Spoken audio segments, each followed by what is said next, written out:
बच्चों good morning दोस्तों। जुड़ जाइए सभी भाई बहन, लाइव आ गई है क्लास आपकी। अनिल और अभिषेक जुड़ गए हैं। कैसे हैं आप लोग दोस्तों? ठीक हैं है ना? बहुत अच्छे होंगे उम्मीद करता हूँ। चलिए दोस्तों आज की क्लास को शुरू करें।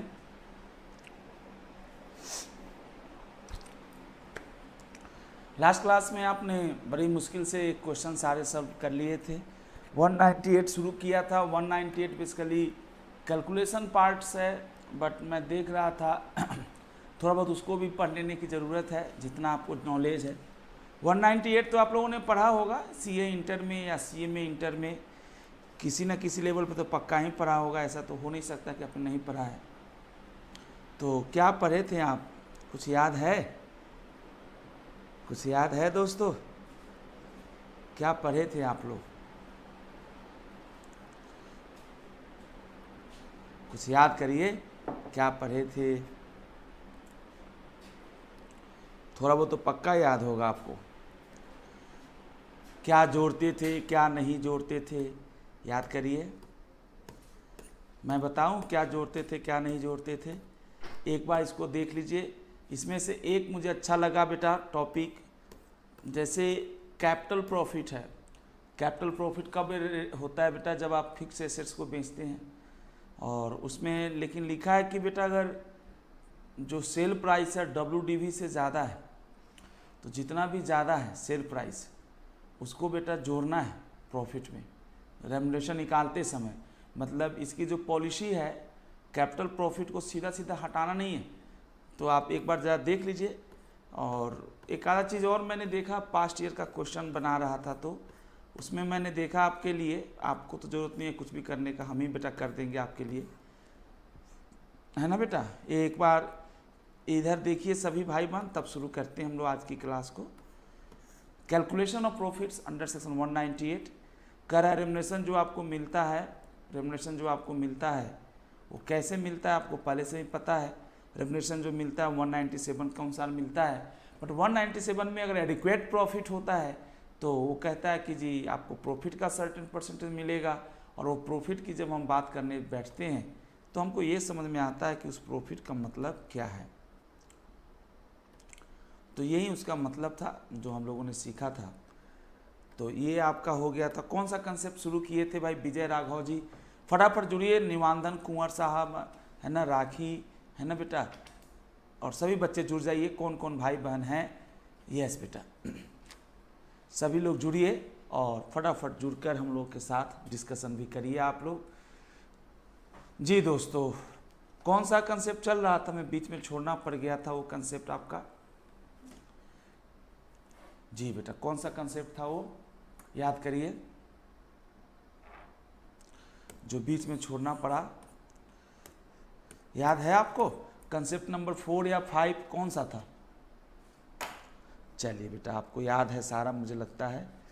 कंसेप्ट नंबर जैसे 1, 2, 3 रेम्युनरेशन का था, 4 होगा साहब। जी बेटा, निवांदन जी फटाफट जुड़िए मेरे बच्चे, सभी भाई बहन जुड़िए। नाराज होने से काम नहीं चलेगा, जुड़ना है, हिम्मत नहीं हारना आपको। Concept 4, calculation of profit for the purpose of, calculation of profit for the purpose of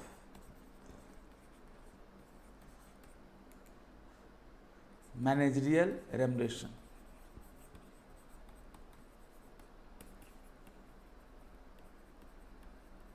यही था कंसेप्ट 4 जी। अनिल शर्मा जी जुड़िए, सभी भाई बहनें जुड़िए फटाफट। निवांदन साहब भी जुड़ गए हैं, सब लोग जुड़िए। 198। तो मैं इसको जो पढ़ा बेटा, मेरे को 1-2 पॉइंट समझ में आई, अगर आपको समझा पाया तो।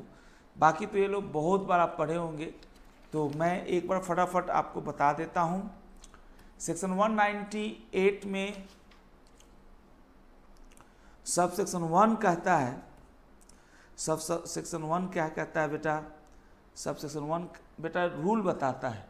सब सेक्शन 1 जो है मेरे पास बेरेट खुला हुआ है, इसमें लिखा बेटा in computing net profit of company in any financial year for the purpose of section 197 यानी 197 के लिए हम प्रॉफिट निकाल रहे हैं। नॉर्मल इनकम टैक्स या कंपनी के लिए तो प्रॉफिट हम लोग ऑलरेडी निकाल चुके होंगे। तो बेटा इसमें जो लिखा हुआ है वो लिखा हुआ ये है, credit shall be given for the sum specified in 198 subsection 2। इसका क्रेडिट मिलेगा आपको 198 सबसेक्शन 2 में। और 198 सबसेक्शन 2 में जाते हैं तो उसमें दिखता है bounties and subsidy received from any government or any public authority constituted or authorised in this behalf. मतलब अगर कोई भी बाउंटी मतलब रकम, कोई भी रकम मिलती है, सब्सिडीज मिलती है, receive from government or any public authority constituted authorised in this behalf by any government unless and except in so far the CG otherwise directs. मतलब कर अगर सरकार ने कोई आपको ग्रांट व्रांट दिया है जो नॉर्मली प्रॉफिट का पार्ट नहीं होना चाहिए, लेकिन ये करा मैनेजरियल रेम्युनरेशन के लिए। मतलब मैंने क्या कहा, 198 सिंपली कहता है मैनेजरियल रेम्युनरेशन के लिए जो प्रॉफिट होगा वो फाइनेंशियल प्रॉफिट, कंपनी प्रॉफिट्स या इनकम टैक्स वाला प्रॉफिट नहीं होगा। ये वाला पॉइंट इसमें लिखा हुआ है। Bounties and subsidies received from any government or any PF public authority, ये लिखा हुआ है। Public authority constituted or authorised in this behalf by any government unless and except in so far the central government otherwise directs, ये लिखा हुआ है इसमें। अब इसमें तो इस सबसेक्शन 2 से शुरू किया है, मैं 1 से करा देता हूँ। इसमें बेटा मेरे को सबसे अच्छा लगा ये डी पॉइंट इसका सुनिएगा बेटा। इस जो सबसेक्शन 3 में कुछ प्रॉफिट के आइटम्स हैं, कुछ प्रॉफिट्स के आइटम हैं, उसका क्रेडिट नहीं मिलेगा। मतलब इसको P&L में क्रेडिट नहीं करना और ऑलरेडी कर रखे हैं तो उसको माइनस करना होगा। जैसे आपने देखा होगा कि अगर आपने premium on issue of shares या premium on issue of debentures etcetera collect किया है ना बेटा, तो उसको उस प्रॉफिट को आपको नहीं लेना है। लेकिन निबंधन था कुंवर जी बेटा, निबंधन सुधार देता हूँ। लेकिन लिखा है कि इन्वेस्टमेंट कंपनी है, इन्वेस्टमेंट अनलेस, अच्छा इन्वेस्टमेंट कंपनी का जो प्रीमियम की रकम होगी बेटा, थोड़ा सा मन को अस्थिर करिए। इन्वेस्टमेंट कंपनी की जो प्रीमियम की रकम होगी, प्रीमियम ऑन शेयर्स या डिवेंचर्स, उसको ऐड करना है, उसका क्रेडिट लेना है। लेकिन जो simple security premium toppers classes के पास है या रिलायंस इंडस्ट्री लिमिटेड के पास है तो उसको नहीं लेना है बेटा। मतलब इनको ये जो profit by way of premium है ना, इन्वेस्टमेंट कंपनी के पास है, फटाफट बताइए। नॉर्मल कंपनी है तो नहीं लेना है, मतलब इसका क्रेडिट नहीं मिलेगा आपको। आगे देखिए बी में, profit on sales by the company on forfeited shares. Forfeited shares का मतलब आपको पहले से ही पता है, आप सिंपल छोटे छोटे हम लोग क्लासेस में पढ़ते थे कि शेयर इशू किया और उसको फॉरफिट कर लिया, तो जो पैसा था उसको हम लोग रख लेते थे, इस शर्त पे रख लेते थे कि हम जब सेकेंड हैंड में इसको बेचेंगे तो पूरा दाम नहीं मिलेगा। आगे अपने पास है डी पॉइंट, थोड़ा बेटा दमदार है, अगर आपको समझ में आए तो अच्छा लगेगा। डी क्या है, profit from the sale of any IP, मतलब जो कैपिटल प्रॉफिट कहते हैं, और fix assets of a capital nature comprised in the undertaking or any of undertakings of the company unless the business of company consists of whether wholly or partly buying and selling of such property or assets। कह रहा है कोई भी fix assets को बेचने से आपको जो मुनाफा होता है उस कैपिटल प्रॉफिट को भी नहीं लेना है, लेकिन आप ले सकते हैं। इसका पहला एक्सेप्शन एक तरह से इसी में दे रखा है, अगर उस और कंपनी का धंधा ही है, बाइंग और सेलिंग उस कंपनी का बिजनेस ही है। जैसे मान लीजिए कि एक बात कर रहा हूँ, जैसे एटीएस एक रियल एस्टेट कंपनी है, दिल्ली के आसपास एरियाज में काम करती है। एटीएस लिमिटेड मान लीजिए कंपनी है, छोटा सा एटीएस लिमिटेड, और ये तो मतलब फ्लैट बेचती है और फ्लैट खरीदती है। तो मैं तो कहता हूँ इसके लिए फ्लैट है ना, फ्लैट जो होना चाहिए इमोल प्रॉपर्टी होना ही नहीं चाहिए। और इमोल प्रॉपर्टी अगर मानते भी है तो चूंकि इसके बिजनेस में है तो इसको बेचने से जो भी पूरा प्रॉफिट होगा एटीएस को होगा। लेकिन वहीं हम बात करें रिलायंस इंडस्ट्री लिमिटेड का, जो रिफाइनरी का काम करती है और वो अपना बिल्डिंग बेचती है, 2 करोड़ का बिल्डिंग 5 करोड़ में बेच देती है, 2 CR का बिल्डिंग 5 CR में, तो 3 CR का प्रॉफिट हुआ। ये प्रॉफिट के लिए क्रेडिट नहीं मिलेगा। लेकिन अगर यही रिलायंस इंफ्रास्ट्रक्चर लिमिटेड होता और रिलायंस इंफ्रा का काम होता बेचना खरीदना, तो यहाँ पे कुछ और हो सकता है। महेश मीना जी गुड मॉर्निंग जी, गुड मॉर्निंग, फटाफट जुड़िए बेटा। राकेश कुमार जी बेटा गुड मॉर्निंग जी, आइए बेटा।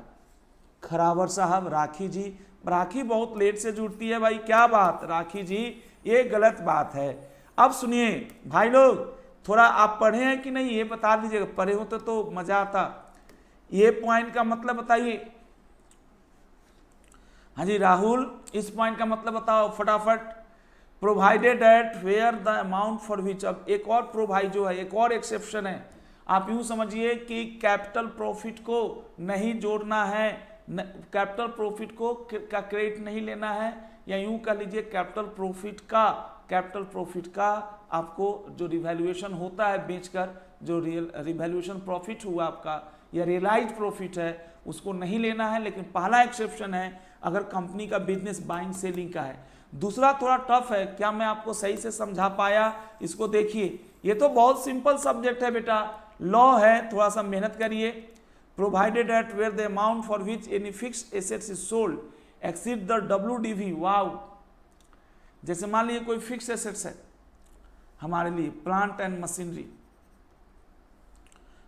मशीनरी फिक्स एसेट्स है, इसका ओरिजिनल कॉस्ट है मान लो 100 रुपया या 100 करोड़ ओरिजिनल कॉस्ट, इसको डेप्रिशिएट करके WDV 80 रुपया हो गया। अब इसका सेल प्राइस जो है, अलग अलग सिनारियो लेते हैं, सेल प्राइस है 85 रुपया, जल्दी बोलो सभी भाई बहने, सेल प्राइस 85 रुपया है, तो भाई WDV 80 है और सेल प्राइस कितना है 85 है। तो ये क्या कहता है कि बेटा क्रेडिट शैल बी गिवन, हम लोग पढ़ रहे हैं सब सेक्शन 3 में ऐसे प्रॉफिट जिसका क्रेडिट नहीं मिलता, लेकिन डी का जो प्रोवाइड जो है वो कहता credit shall be given for so much of the excess as is not higher than difference between original cost of the fix assets and WDV। इन दोनों का डिफरेंस कितना है 20 रुपया। मतलब जितना आपने डेप्रिसिएशन चार्ज किया है, डेप्रिसिएशन जितना आपने चार्ज किया है उस वाले रकम को उतने तक। अच्छा सुनो जी, ये कितना का क्रेडिट इसमें मिल सकता है, मतलब कितना प्रॉफिट माना जाएगा। और एक ये तो केस 1 है, मान लो फर्स्ट SP है, दूसरा SP मतलब सेकेंड केस है, 105 में बेचा। अब आप बताओ सभी भाई बहने बताइए, राखी जी आप बताते कोड बनवा दो इसका, ओ कोड भी बनवा दूं? अरे बाबा तुम पहले ये तो बताओ, ये कोड तो मैं बनवा दूंगा, पहले तो ये तो बता दो कितना तुमको समझ में आया, पहले ये बताओ डी का।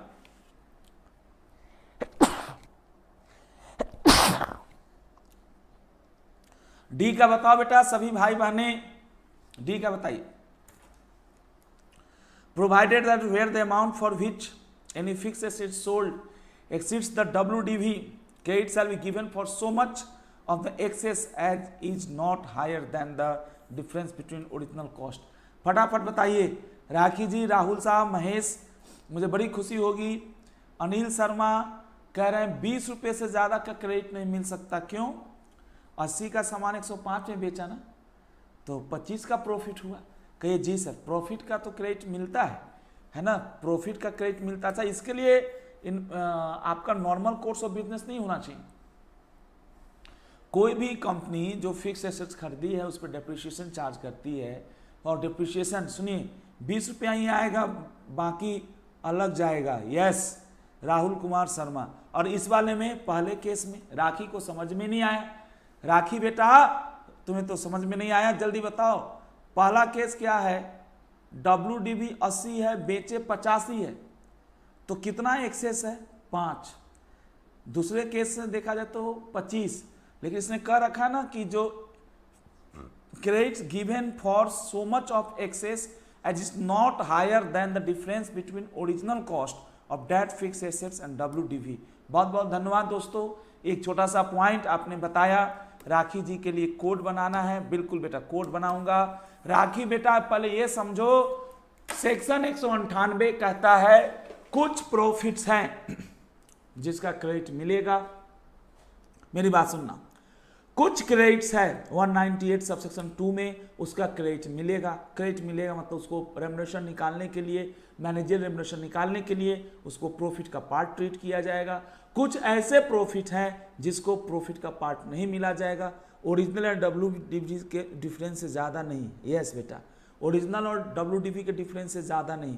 है ना, कहीं और जाएगा। जैसे एक बच्चे ने नहीं बोला कि 25 रुपये का मुनाफा है तो 20 रुपया और कहीं और कहाँ जाएगा, बुरा मत मानिए सर, उसका कोई ट्रीटमेंट नहीं होगा, सच्चाई है। ये तो इन्होंने 198 में, चलिए बेटा आज आपका दिन बहुत अच्छा गुजर रहा है, मज़ा आ गया दोस्तों।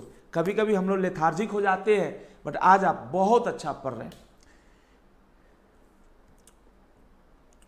Any change in carrying amount of an assets or liability recognized in equity reserve, including surplus and profit and loss account on measurement of the assets or the liability at fair value. Wow! Fair valuation के चलते अगर कोई reserve create करना पड़ रहा है assets या liability के संदर्भ में, तो इस प्रॉफिट को, भले प्रॉफिट होगा आपके अकाउंटिंग पर्पस के लिए, बट मैनेजर रेमुनरेशन के लिए इसको हम लोग प्रॉफिट नहीं मानेंगे। कितना अच्छा लिखता है, any amount representing unrealised gains, notional gains and revaluation of assets. Revaluation, अच्छा बेटा आप यहाँ भी तो प्रॉफिट की बात कर रहे थे डी में लेकिन प्रॉफिट बेच दिया ना, इसमें नोशनल नहीं है, इसमें तो हमारा प्रॉफिट रियलाइज्ड है। और एफ में देखा जाए अनरियलाइज्ड गेन, जैसे भगवान सर की बिल्डिंग टॉपर्स के पास एक लैंड है, जस्ट एग्जांपल 100 करोड़ का, और भगवान सर कहते नहीं मैं इसको अब इसका फेयर वैल्यू मार्केट वैल्यू तो 150 करोड़ है ना, फेयर वैल्यू मार्केट वैल्यू, और 150 करोड़, अब लैंड को इन्होंने कर दिया 150 करोड़, और इधर लायबिलिटी साइड में रिवैल्यूएशन रिजर्व, सॉरी है ना, इक्विटी एंड लायबिलिटी साइड में रिवैल्यूएशन रिजर्व 50 करोड़ का क्रिएट कर दिया। तो ये 50 करोड़ हो सकता है इनके लिए अकाउंटिंग पर्पस के लिए प्रॉफिट है, लेकिन बेटा हम लोग इसको प्रॉफिट नहीं मानते फॉर द आवर पर्पस, ये है। अच्छा कुछ ऐसे खर्चे हैं कुछ ऐसे, जैसे देखिए बेटा प्रॉफिट दो तरह के होगा, रफली समझिए बेटा, प्रॉफिट दो तरह के 198(2), 198(3).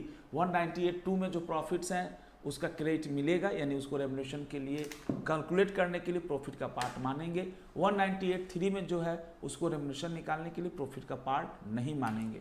आगे हमारे पास क्या है ये देखिए, appointment and remuneration of managerial person. In making the computation efforts the following sums specified under section 198(4) shall be deducted. इन रकम को माइनस करना है। मैं रात देख रहा था क्वेश्चन, सर इसी पे क्वेश्चन आ गया सी नंबर। सर मैं तो बहुत लालची और बहुत ही बेटा है ना, मतलब टारगेटेड व्यक्ति हूँ। मैं देख रहा था कैसे क्वेश्चन पूछा है 198 पे, लॉ में सर सीए फाइनल लॉ में क्वेश्चन पूछ दिया है ना। क्वेश्चन क्या था मैं आपको बताता हूँ। क्वेश्चन था एक्स लिमिटेड कोई कंपनी है ना बेटा, वो अपने मैनेजर को, मैनेजिंग डायरेक्टर को कमीशन देना चाहती है ना, कमीशन देना चाहती है क्योंकि मैनेजिंग डायरेक्टर ने कंपनी को लोन लेने में मदद किया है ना। तो पहली बात तो ये कोई प्रोफेशनल कैपेसिटी नहीं है, ये कोई, इसके लिए आपने कोई पढ़ाई नहीं की है, ये दलाली है सर, है ना। इसको तो मेरे हिसाब से एमआर का पार्ट मानना चाहिए। आप लोग क्या कहते हैं, क्योंकि आपने 197 पे इतना वक्त दिया है। और दूसरा है कि है ना, दूसरा है कि ये जो कमीशन दिया गया है उसका डेबिट होगा कि नहीं, मैनेजरियल रेमुनरेशन निकालने के लिए जो प्रॉफिट लेते हैं। तो बेटा अभी मैं समझाता हूँ, ये कुछ खर्चे हैं जिसको डेबिट करना ही करना है ना।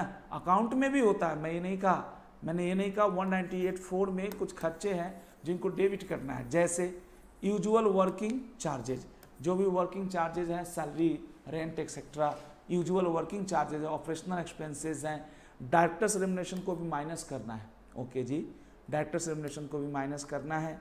तीसरा देखिए bonus or commission paid or payable, इसी पे क्वेश्चन आया था।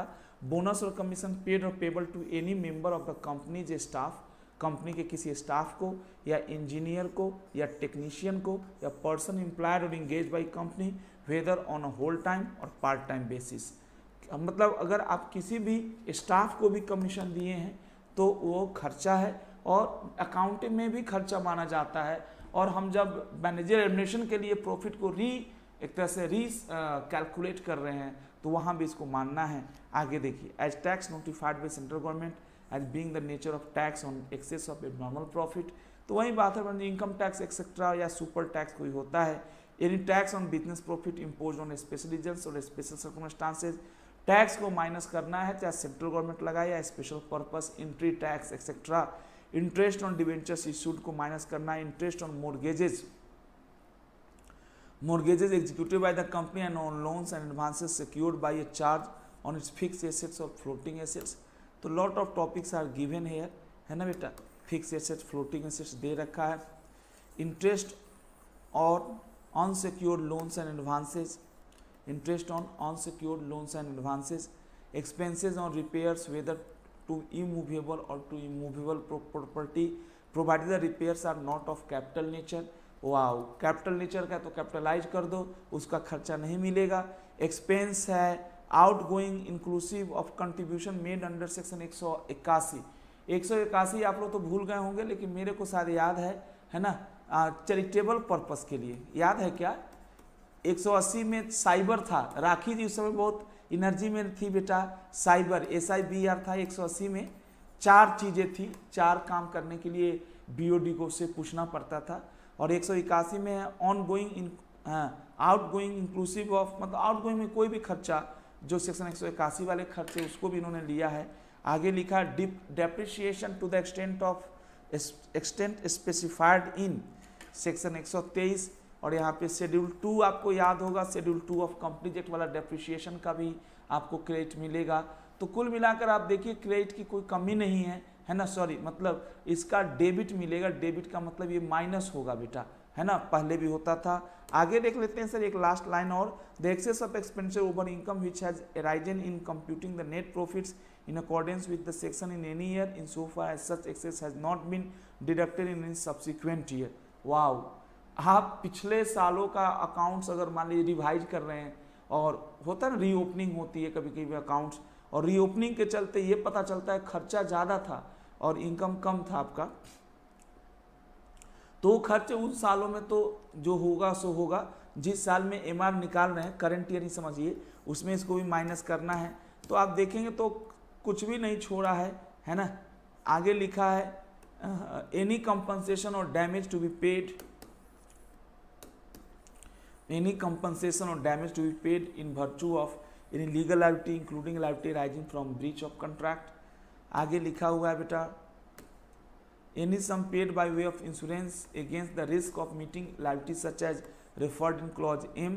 अच्छा, मतलब एक तो थर्ड पार्टी को है ना हमने जो कंपनसेशन दिया वो भी माइनस होगा, और उस कंपनसेशन को सील्ड करने के लिए कंपनसेशन से अगर कुछ खर्चा है, राखी सिंह जी ओरिजिनल WDV का डिफरेंस, अच्छा अभी पुराना ही चल रहा है आप लोगों का, debts considered bad and written off or adjusted during the year of account, मतलब बैड डेब्ट रिटर्न ऑफ, सिर्फ बैड डेब्ट को राइट ऑफ करेंगे तो माइनस होगा। ये समझाने की इन्होंने कोशिश की है, बहुत सारी बातें हैं इनकी जो हम लोग को सीखना था। आगे भी कुछ लिखा है इन्होंने, इन making the computation above the following sums specified under sub section 198 sub section 5 shell not be deducted, है ना, इस खर्चे नहीं माइनस होंगे, है ना, income tax and super tax payable by the company under income tax act. तो बेटा टैक्स तो ऊपर भी आया था, है ना, जो आप कह रहे थे सब सेक्शन 4 में आप कह रहे थे ना टैक्स, यहाँ भी तो था, any tax notified by CG as being in the nature of a tax on excess or abnormal profit, or any tax on business profit imposed for special reasons or in special circumstances notified by central government in this behalf। और यहाँ भी tax है, but ये कह रहा है income tax वाला tax तो बेटा माइनस नहीं होगा, तो इसका मतलब ऊपर जो टैक्स है वो इनकम टैक्स के अलावे है। फिर जैसे वेल टैक्स हो सकता था, वेल टैक्स तो आज एबोलिश हो गया, लेकिन एक बात कह रहा हूँ, आगे देखिए A number B, any compensation damage payments made voluntarily. अच्छा, अगर लीगल ऑब्लिगेशन के चलते कोई कंपनसेशन डैमेज, बेटा राखी बेटा थोड़ा समझिए, सभी भाई बहने नाराज होने से बात नहीं बनेगा, समय आपका कीमती है। सभी भाई बहने बताइए सर, इस तरह का कंपनसेशन तो हम पहले भी पढ़े हैं सर, कि उसका क्रेडिट उसको डिडक्ट किया जाएगा। मतलब कुल मिलाकर सर मैं बताऊं सर, 1 जो है सब सेक्शन 1 वो बेसिक चीज बताता है, 2 बताता है कौन सी प्रॉफिट का क्रेडिट मिलेगा, 3 बताता है सब सेक्शन 3 कौन सी प्रॉफिट का क्रेडिट नहीं मिलेगा, 4 बताता, अच्छा बनाया है, 4 बताता है कौन से खर्चे डिडक्ट होंगे, सब सेक्शन 5 बताता है कि ये खर्चे तो हो सकते हैं, ये रकम जो है आपके लिए अकाउंट में खर्चे होते होंगे, लेकिन हम मैनेजरियल रेम्युनरेशन कंप्यूट करने के लिए जो प्रॉफिट निकालेंगे तो इनका हम आपको डेबिट नहीं करने देंगे, है ना, डेबिट आप करे हैं तो प्लस एड ऑन करिए। Income tax and super tax payable by the company under income tax act और एनी अदर टैक्स एक्सेट्रा लिखने की कोशिश किया है, आगे देखिए, एनी कंपनसेशन डैमेजेस और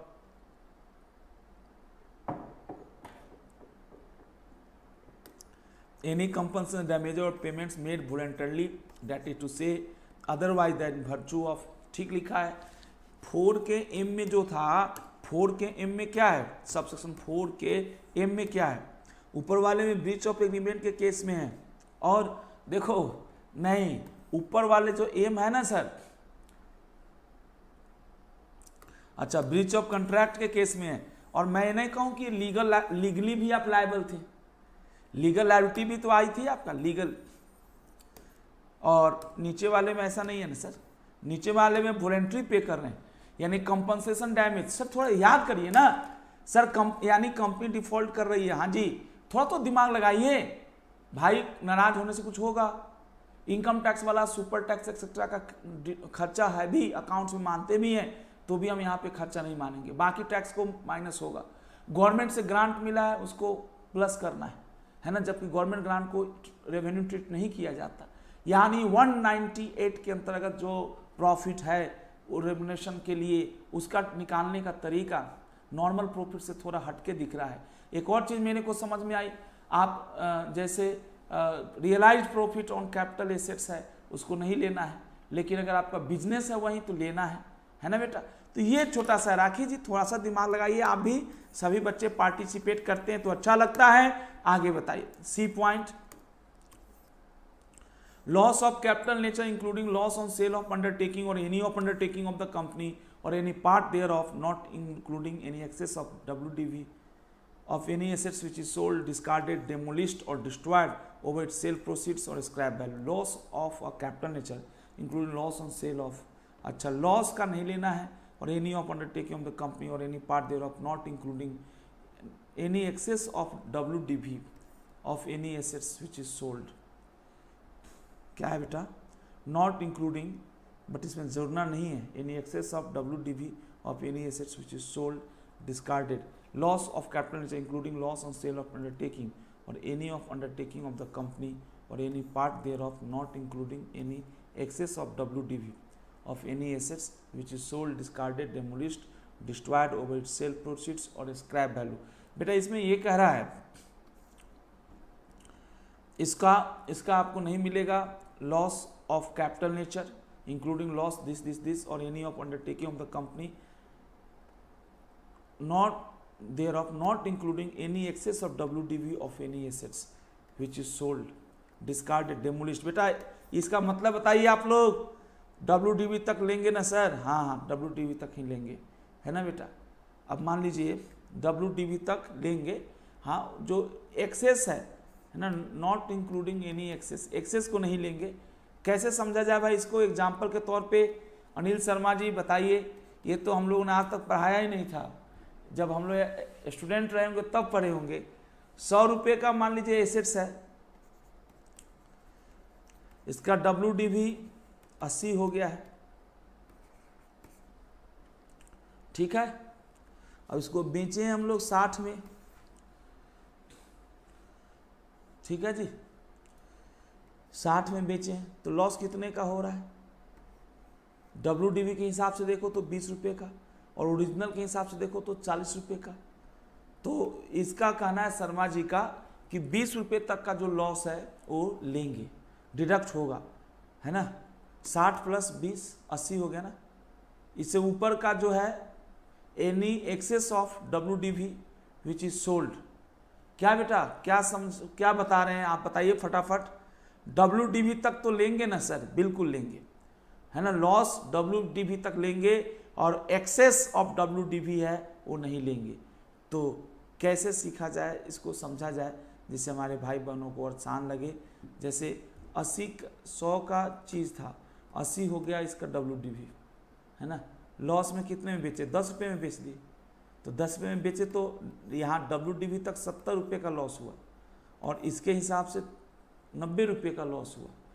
तो लॉस तो 90 का भी आप समझ सकते हैं, लेकिन 70 रुपये तक का लेंगे। ये कहना चाह रहे हैं दोस्तों, लॉस अब मतलब लॉस को नहीं लेना है, लेकिन उस लॉस को नहीं लेना है जो WDV से एक्सीड करता हो।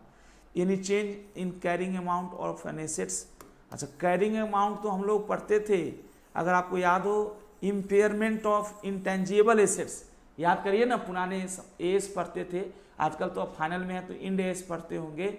इम्पेयरमेंट में नहीं होता था इम्पेयरमेंट ऑफ एसेट्स, तो कैरिंग अमाउंट मतलब जिस अमाउंट पे बुक्स में कैरी हो रहा है, यानी change in carrying amount of an assets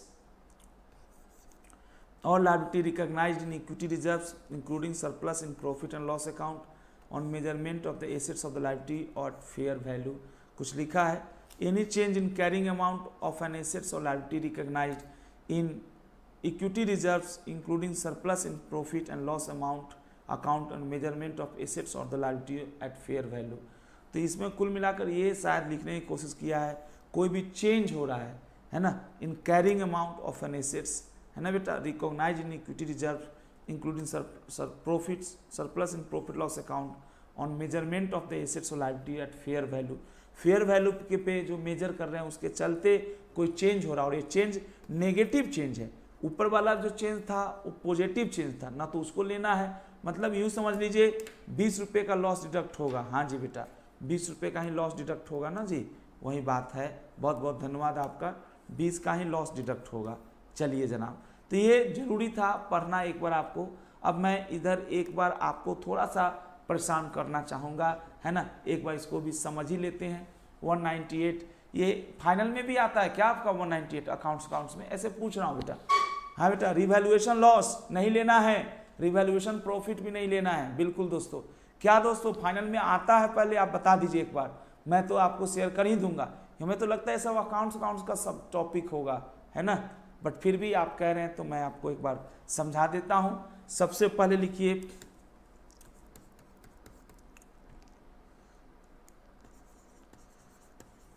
पहला ही सब सेक्शन इसका धमाकेदार है, मजेदार है, सही बता रहा हूं। Rules for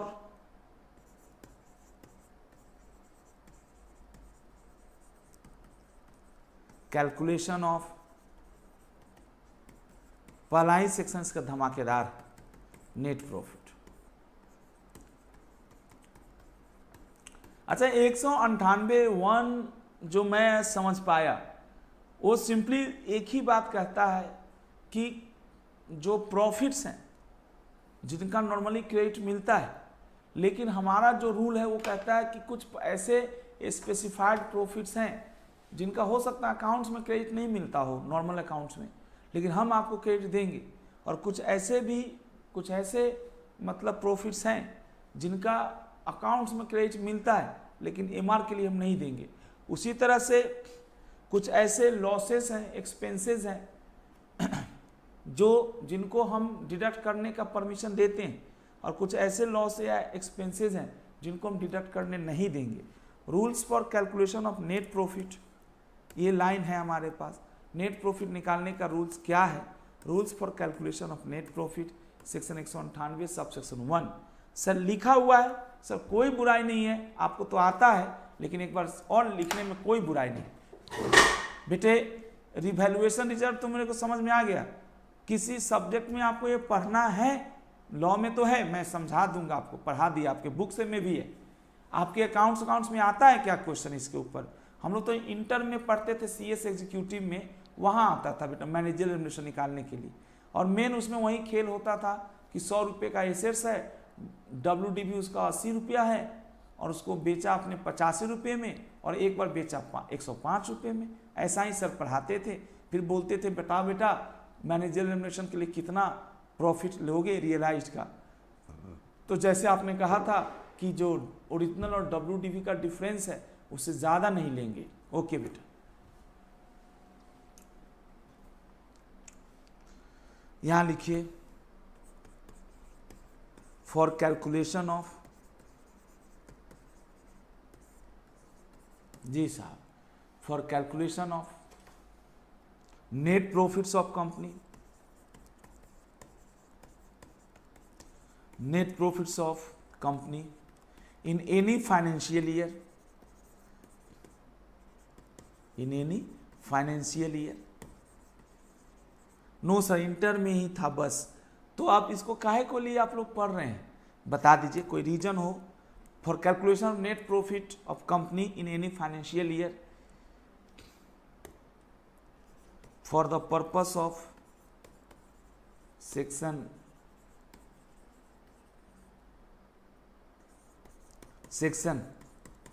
for the purpose of section 197। Sir जो इसमें लिखा ना एक बार लिख लीजिए sir.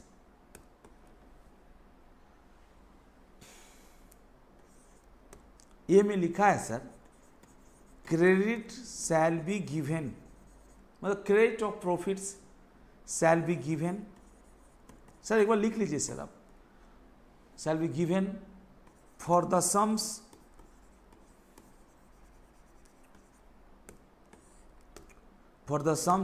specified in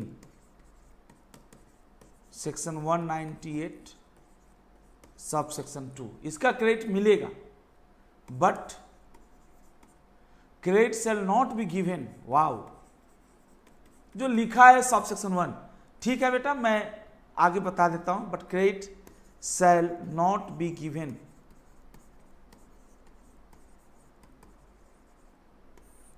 credit shall not be given for those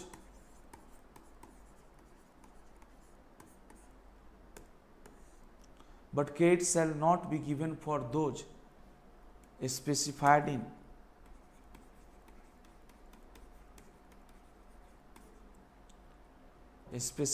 in section 198 subsection 3। जो लिखा है बेटा कि इसका क्रेडिट मिलेगा, 198(2) में जो अमाउंट्स हैं, रकम है, उसका क्रेडिट मिलेगा, लेकिन 198(3) में जो अमाउंट्स है उसका क्रेडिट नहीं मिलेगा। ऐसा लग रहा है कि आप पीजीबीपी पढ़ रहे हैं, नहीं कि भैया अकाउंटिंग में तो क्या ट्रीटमेंट होता है वो आपको अच्छे से आता है भली भांति, लेकिन टैक्स में इसका ट्रीटमेंट ऐसे होगा। बी पॉइंट उसी तरह लिखा है,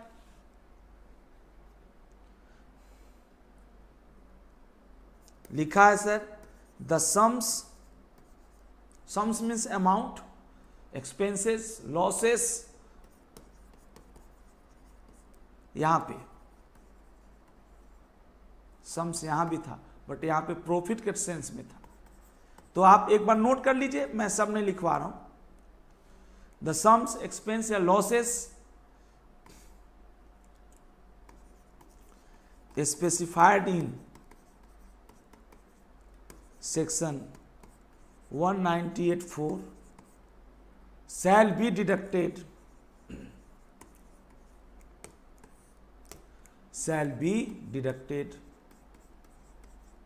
माइनस करना है, एंड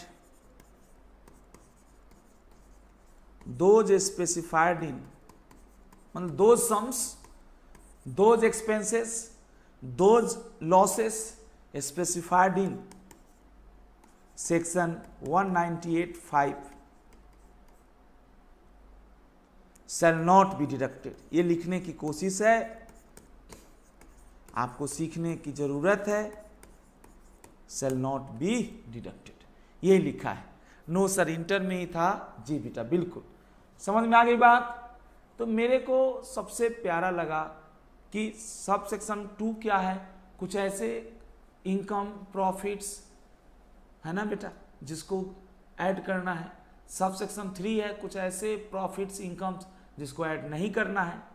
सब सेक्शन 4 है, कुछ ऐसे एक्सपेंस जिनको ऐड नहीं करना है, डिडक्ट करना है ना। कुछ ऐसे एक्सपेंस हैं या लॉसेस हैं जो आपके हिसाब से तो लॉस है, लेकिन है ना उसको माइनस नहीं करना है, उसका डिडक्शन अलाउड नहीं है ना बेटा। अगर ऑलरेडी कर चुके तो ऐड करना होगा। तो इस तरह का एक क्वेश्चन है, एक क्वेश्चन दे रखा है। मैं समझ गया आपकी बातें, ये तो सेल्फ स्टडी वाले हैं और आपने ऑलरेडी इसको पढ़ा है। एक मैं क्वेश्चन फॉर प्रैक्टिस देना चाहूँगा इसके ऊपर 198 पे। अब बेटा आइए फटाफट अब एकदम स्पीड के साथ काम करते हैं। अब 199, 200, 201, 202 पढ़ते हैं अपना। 202 तो हम लोगों ने एक बार और पढ़ा था पीछे भी, जहाँ पे बड़ी एक दिन दिक्कत हुई थी। Question for practice, sir theoretical question दूंगा, कैलकुलेटर वाला नहीं है। फिर भी लॉ के एग्जाम में कैलकुलेटर लेकर जरूर जाइएगा, क्योंकि एक आधा इंटर कॉर्पोरेट इन्वेस्टमेंट वाला क्वेश्चन प्रैक्टिकल आ जाएगा। तो 10-20 नंबर आपका छूट जाएगा वहां पे फालतू में, है ना। इसमें लिखा है non executive director, non executive directors of, जो लिखा है पहले वही लिखता हूं sir, ABC limited who are neither in the whole time employment, who are, sir S लगा दिया ना, who are neither in the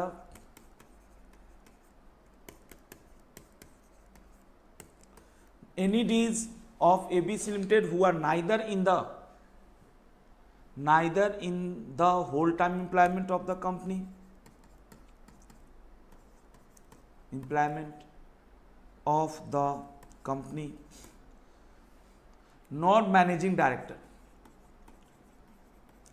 ये दे रखा है बेटा, nor managing director have been given the guarantee commission, oh have been, sir लिख लीजिएगा sir, given the guarantee commission, ये गारंटर बना होगा, कंपनी को लोन दिलवाया होगा और इसके बदले में इसको बोनस या कमीशन मिला है।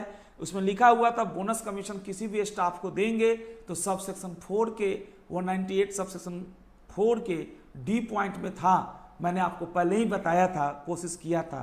सर एक बार दिमाग की बत्ती जलाइए, director have been given guarantee commission,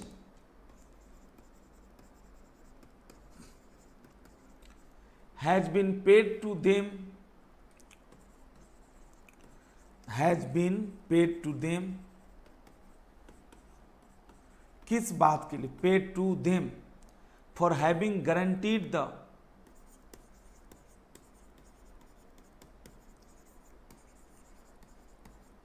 having guaranteed the term loan, जो इसमें लिखा है term loan obtained from a financial institution. सभी भाई बहन बताइए, obtain from a financial institutions, मुझे सभी भाई बहनों के आंसर का इंतजार है। फाइनेंशियल इंस्टीट्यूशंस, सवाल उठता है बेटा, examine the validity of these payments in the light of provisions of companies act, क्या ये इस तरह का पेमेंट मिल सकता है, क्या इसको मैनेजरियल रेम्युनरेशन का पार्ट माना जाए। सर ये जो कहते हैं ना एनी अदर अमाउंट जो आपको मिलता है, एमआर कह के ना भी मिले, सिटिंग भी छोड़ के प्रोफेशनल कैपेसिटी में मिलता है, उसके कुछ कंडीशंस हैं। एनआरसी आपकी क्वालिफिकेशन से खुश है तो, या डायरेक्टर, एनआरसी नहीं है तो डायरेक्टर्स अप्रूव करता है तो जाकर आपको नहीं लिया जाता था। अगर जैसे आपको बताने की शायद मैंने कोशिश किया था। अब आप बताइए, पहले तो ये बताइए क्या ये गारंटी कमीशन भी मैनेजरियल रेम्युनरेशन का पार्ट है? बिल्कुल है, 197 में, और मेरे हिसाब से 198 में इसको माइनस भी करना है। The term loan obtain from financial institutions, examine, है ना बेटा, examine the validity of, examine the validity of these payments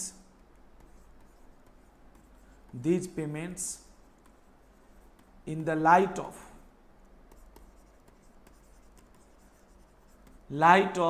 provisions of Companies Act।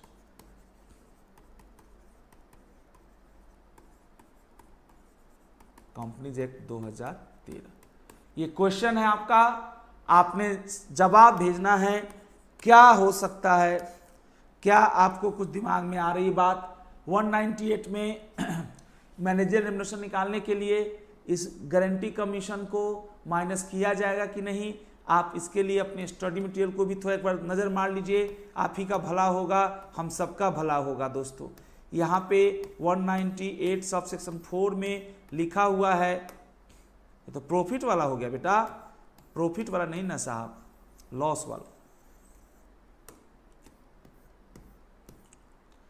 In making the computation, ये है ना बेटा, bonus or commission paid or payable to any member of the company staff, to any engineer, technician or person employer engage by the company whether on a whole time or part time. NED part time पे होता है sir. Sir एक बार बता दीजिए बेटा, बड़ी मेहनत की आपके साथ, क्या समझ में आया? क्या किसी आपको जो दे रहे हैं नॉन एग्जीक्यूटिव डायरेक्टर्स को, पहले तो ये बताइए 197 के हिसाब से ये रेम्युनरेशन का पार्ट होना चाहिए कि नहीं, है ना? 197 के हिसाब से बिल्कुल होना चाहिए। 197 में लिखता है ना, कोई भी पेमेंट आपको मिलता है, कोई भी पेमेंट आपको मिलता है, लेकिन वही है प्रोफेशनल कैपेसिटी में एक्सेट्रा में मिलता है तो वो नहीं होगा, अदरवाइज तो आपका लेना ही लेना है। बेटे आइए मेरे भाई, तो इसका जवाब हम लिख देते हैं, the payment is valid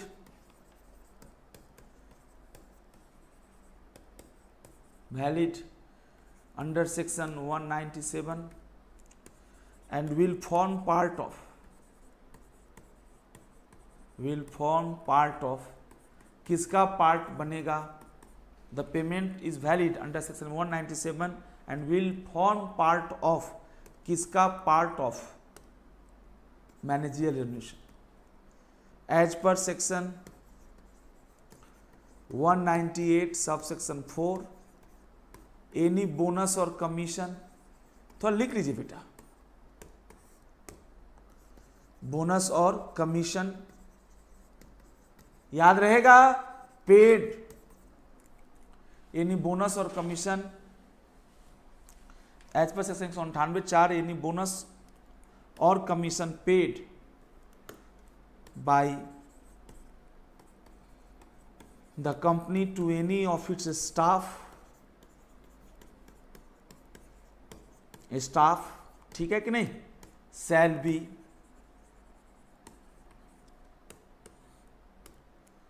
deducted while computing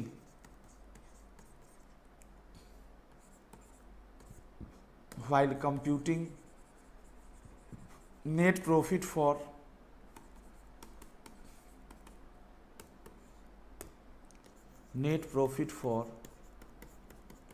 while computing net profit for किसके लिए नेट प्रॉफिट फॉर, सेक्शन 197। बहुत बहुत धन्यवाद आपका। आइए अब इंतजार खत्म हो गया, दुख भरे समय निकल गए। 197, 198 शेड्यूल 5 आपने पढ़ा, एक बार रिवाइज कर लेते तो और अच्छा लगता। आगे देखिए, अब आगे बहुत सिंपल पॉइंट है। निवांधन जी कह रहे कंसेप्ट 5 था ये, तो 4 क्या था बेटा, पहला था MDWTD मैनेजर जो मेरे को याद है, दूसरा हाँ 5 होगा, बिल्कुल सही कहा आपने, वो 5 ही था, अब 6 होगा। मैं सुधार देता हूं ना बेटा,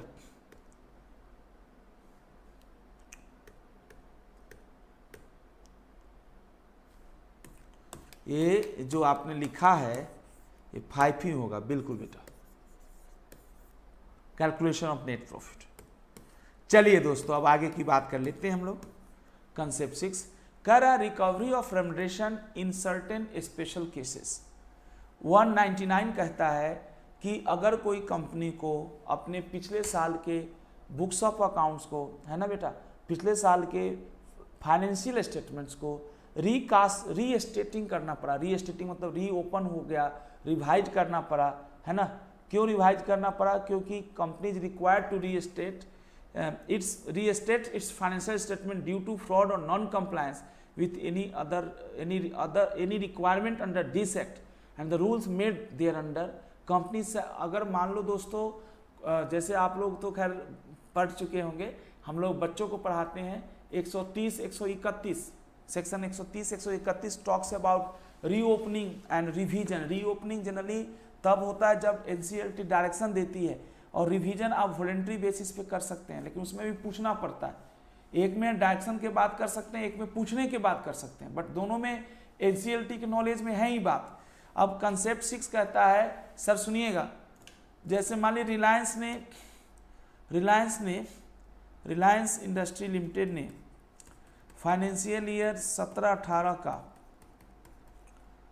का FS रिवाइज किया, ओरिजिनल प्रॉफिट दिखाया था रिवाइज, ओरिजिनल प्रॉफिट जो दिखाया था बिफोर रिवीजन वो 100 करोड़ दिखाया था। मान लो एक बात कर रहा हूँ, चाहो तो रफ बना लो, आपको भी काम आएगा ये।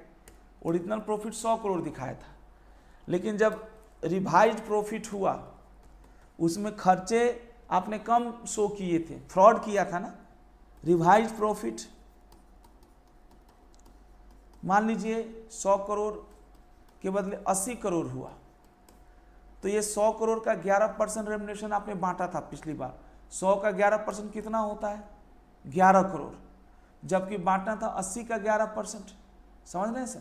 80 का 11% कितना होगा, फटाफट बताइए, है ना बेटा?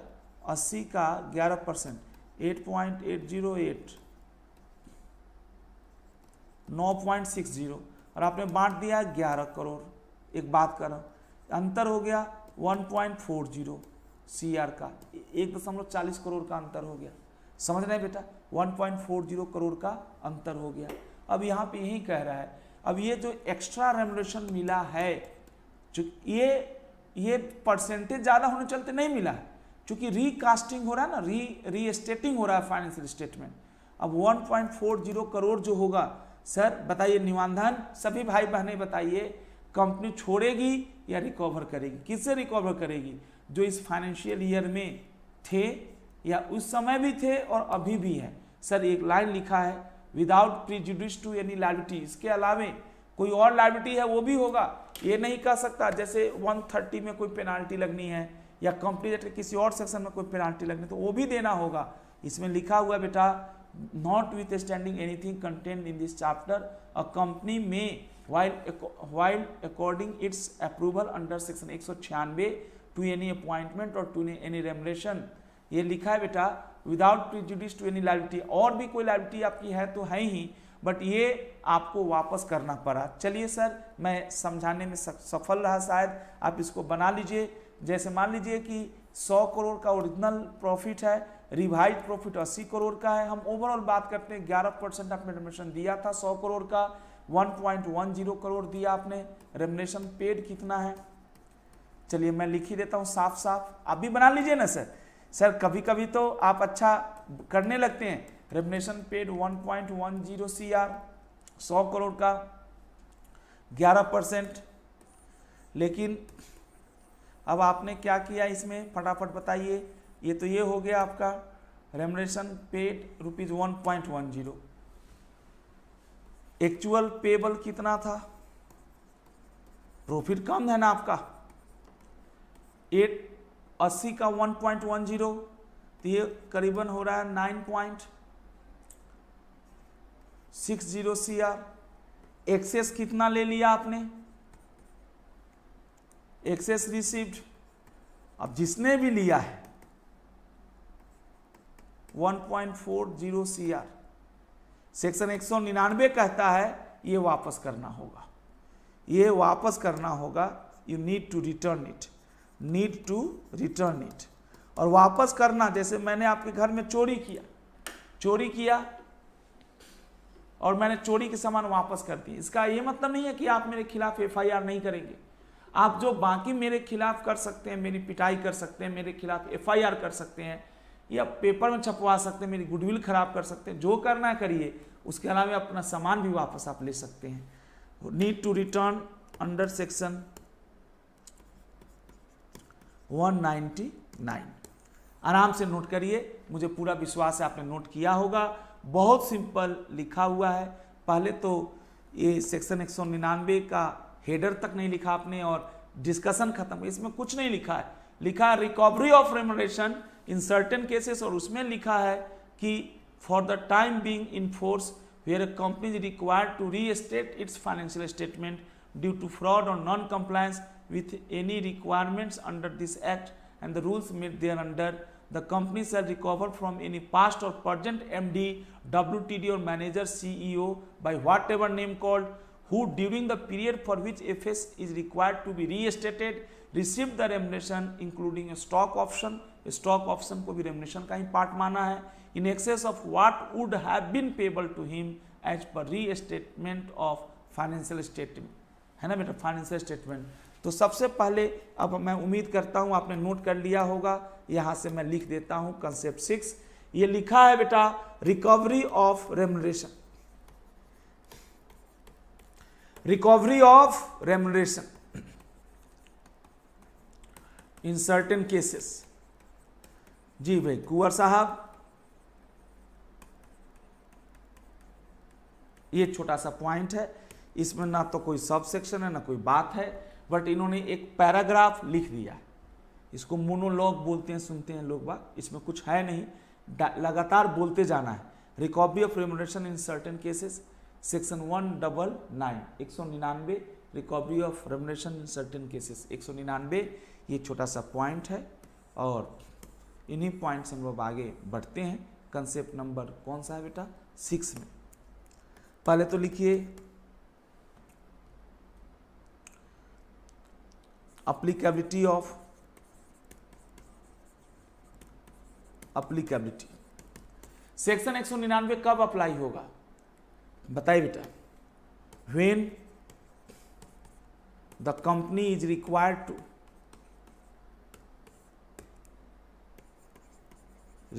To restate its financial statement due to, कारण क्या है, क्यों रीस्टेट करना पड़ा, फाइनेंशियल स्टेटमेंट को क्यों रीस्टेट करना पड़ा। When the company required to restate its financial statement due to, पहला लिखिए ड्यू टू में, ड्यू टू फ्रॉड,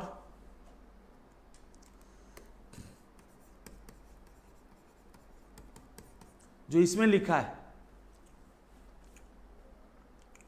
और बी है non compliance,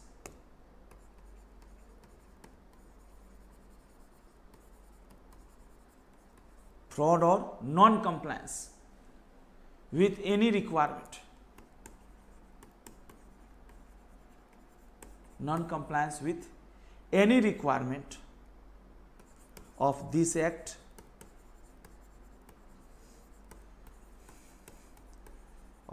act non compliance with any requirement of this act, और लिखिए रूल्स एक्सेट्रा।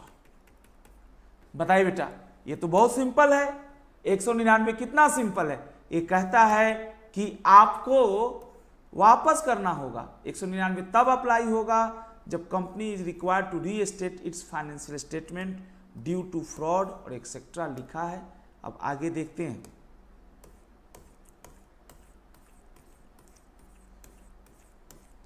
सेकेंड में लिखते हैं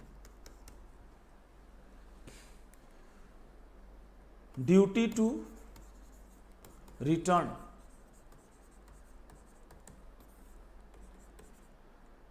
एनी पर्सन, चाहे नाम कुछ भी हो, मैनेजर हो, WTD हो, any person who has received excess amount as remuneration,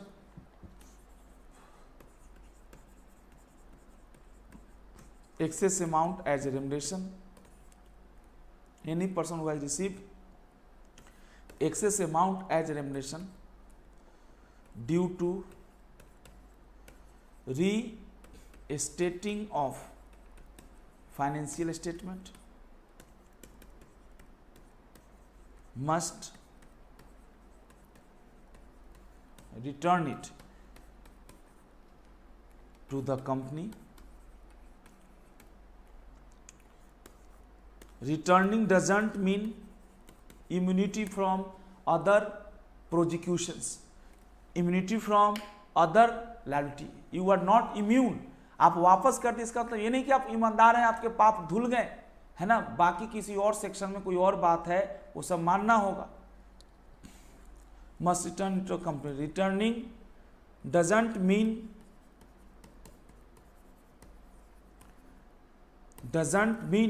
return करना बेटा, वापस करना, doesn't mean protection from any other liability. जी बेटा धन्यवाद आप सभी का। फ्रॉम एनी अदर लायबिलिटी, ये तो आसान टॉपिक था, कोई दिक्कत हो तो बताइए मेरे बच्चे, नहीं दिक्कत है तो कोई बात नहीं, आगे बढ़ने दीजिए। इसमें कुछ और नहीं लिखा है सर, एक्सेस रेम्युनरेशन कैसे निकलेगा, जो आपको है ना इन्फ्लेटेड प्रॉफिट पे मिल चुका है और जो रीस्टेटेड पे मिलना चाहिए, दोनों का जो डिफरेंस है वो एक्सेस प्रॉफिट है, एक्सेस रेम्युनरेशन है। हाँ आपको नहीं लेना चाहिए था बट आपने लिया है साहब। ये छोटा सा 1-2 था, 2 पॉइंट्स है जो मैंने आपको सिखाने की कोशिश किया। सेंट्रल गवर्नमेंट और company to fix limit with regard to remuneration. अब आगे लिखा हुआ है कि रेम्युनरेशन तय करते समय जो 197 में रेम्युनरेशन तय कर रहे हैं, है ना बेटा, उसका रेम्युनरेशन तय करते समय किन किन बातों का ध्यान रखना चाहिए। थोड़ा अब बहुत अच्छी बात आप सीख रहे हैं, घबराइएगा मत साहब। कंसेप्ट नंबर बताइए, कुछ तो बता दीजिए मेरे बच्चे। कंसेप्ट नंबर 6 के बदले अब 7 होगा। ये तो छोटा टॉपिक था मेरे भाई, कुछ ऐसी बड़ी चीज़ तो मैंने पढ़ाया ही नहीं। जो बच्चे लेट से भी जुड़े वो भी ज्वाइन कर सकते हैं। जी बेटा, कंसेप्ट 7 है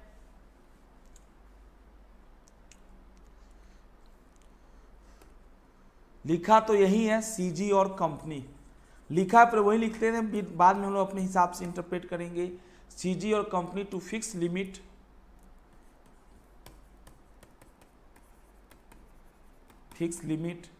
with regard to remuneration,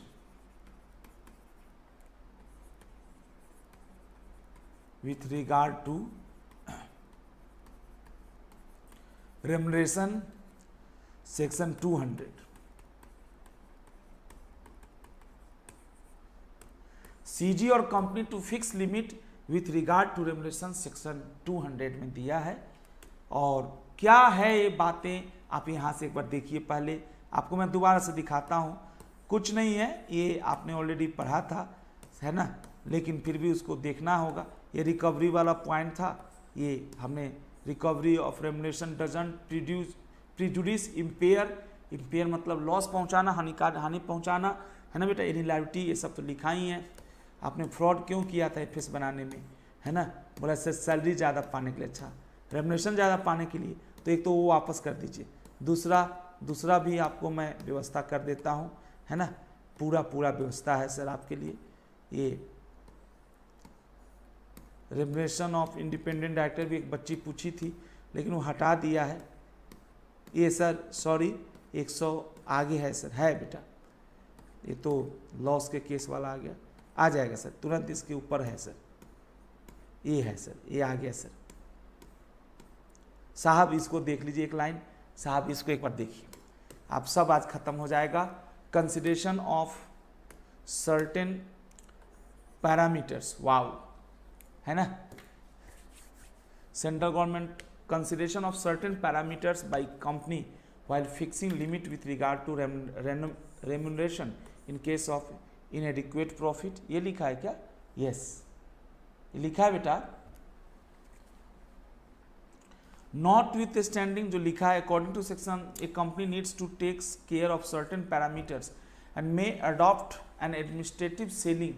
law का तो अपना लिमिट है ही, आप अपना लिमिट भी बना सकते हैं भाई। कंपनी की फाइनेंशियल परफॉर्मेंस देखकर लॉ तो कहता है 11% दे सकते हैं, लॉस हो तो भी दे सकते हैं, लेकिन लॉ तो कह दिया, लेकिन आप बीओडी हैं, आप कंपनी हैं, आपको अपना भी तो बनाना है।